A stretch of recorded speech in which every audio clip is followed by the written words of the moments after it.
So with this problem, we've got a toroid, which I've done a very rough sketch of here. And this toroid has a rectangular cross section. And we're asked to find the magnetic flux through this rectangular cross section.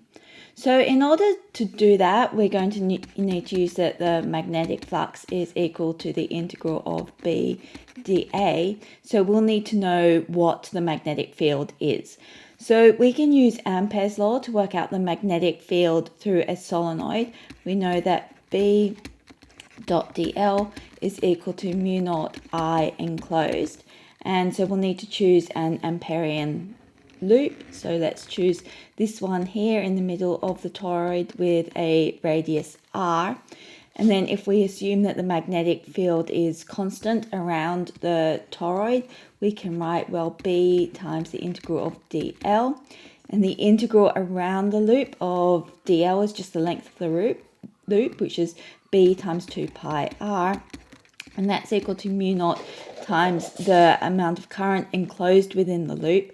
And the amount of current enclosed is going to be the total number of turns times the current flowing through each turn. So this tells us that in the middle of the toroid, the magnetic field is given by mu naught Ni over 2 pi r. So now we have an expression for B, which we can use in our equation for flux here. Now, notice with B that it has a radial dependence, but there's no dependence upon the height here. So when we're working out this magnetic flux, what we're going to want to do is split this into little parts, which are a distance r from the center of the toroid and have a width dr and height h. So the area of our strips, dA, is going to be equal to h times dr. So what we'll do now is we'll substitute this and this into this expression up here. Now, we should note that it's B dot dA, and in this case, the magnetic field and the area are parallel to each other. So when we take the dot product, we've got times cos 0, which is just 1. So phi b is going to be equal to the integral of mu naught Ni over 2 pi r times h dr, and we'll be summing up from r is equal to a, that's the inner radius, to r equals b, which is the outer radius.